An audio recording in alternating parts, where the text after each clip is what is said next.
नमस्कार। जीवन में जब भी आप कोई काम करेंगे, चाहे ट्रेडिंग करें, मैन्युफैक्चरिंग करें, सेलिंग करें, ब्रांडिंग करें, सबसे बड़ा सवाल ये आता है कि हमारे प्रोडक्ट की प्राइसिंग होनी क्या चाहिए।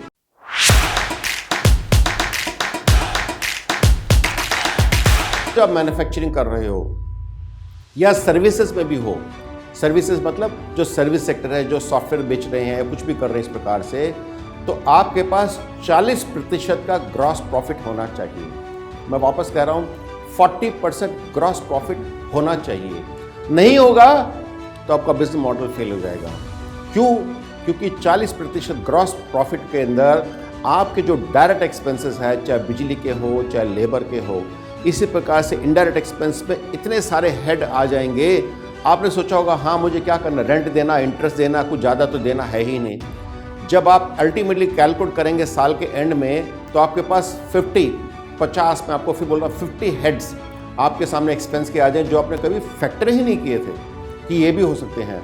और वो करने के बाद अगर जो आपने लेटर से 1 करोड़ की इन्वेस्टमेंट करी और 40% आपका ग्रॉस मार्जिन है, तो 40 लाख रुपए आपको उसमें मिल गया और आपने लेटर से 20, 22, 23% उसमें से खर्चा कर दिया डायरेक्ट एक्सपेंसेस में, डायरेक्ट और इनडायरेक्ट एक्सपेंस में। तो उसके बाद में करीब 12-15% आपके पास नेट प्रॉफिट बच सकता है। ये बहुत ज़रूरी है मैन्युफैक्चरिंग सेक्टर में। उसका बहुत बड़ा रीज़न है। रीज़न क्या है? नो डाउट जब आप एक्सपेंस बुक करते हो तो डेप्रिसिएशन को भी फैक्टर करते हैं कि डेप्रिसिएशन होगा, लेकिन डेप्रिसिएशन हमेशा उतना नहीं होता जितनी ज़रूरत होती है। और सबसे बड़ी बात पता क्या होती है? डेप्रिसिएशन को आप अपने बैलेंस शीट में दिखा तो देते हो और यूज़ कर लेते हो रोज़मर्रा के कामों में।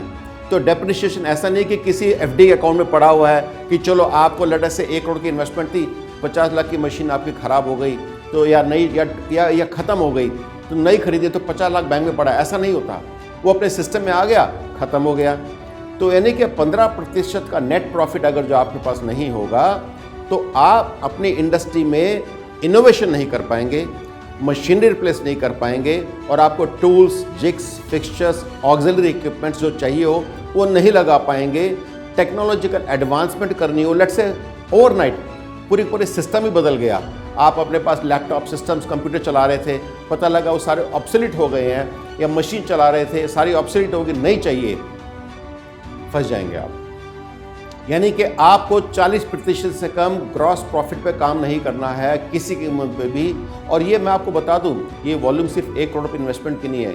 1000 करोड़ की इन्वेस्टमेंट होती तब भी सेम फैक्टर अप्लाई करता।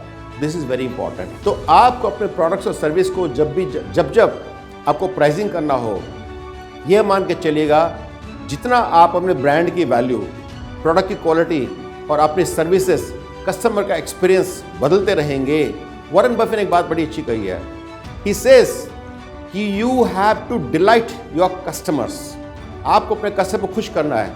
अगर जो ये नहीं कर सकते तो you should not be in business, क्योंकि आपको फिर नहीं करना तो और आप कामयाब नहीं हो सकते। और ऐसा बहुत कंपनी के साथ में होता है। आपका प्रोडक्ट सबसे पहले क्वालिटी में नंबर 1 होना चाहिए।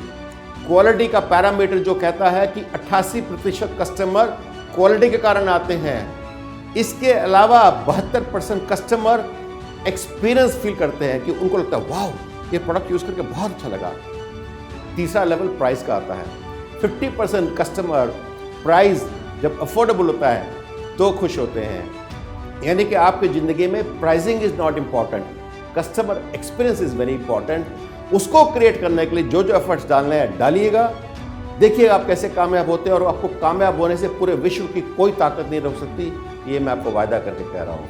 धन्यवाद। मुझे आप कमेंट बॉक्स में बताएं कि आपने इस वीडियो से क्या सीखा और टॉप 5 कमेंट्स को हम एप्रिशिएशन सर्टिफिकेट भिजवाएंगे। इसके अलावा आपके पास कोई ऐसे सवाल हो जिनके आप जवाब चाहते हो तो हमें लिख करके भेजें। हमारी कोशिश होगी कि हम आने वाले वक्त में वीडियो बना करके उनका जवाब आपको दे सके। धन्यवाद।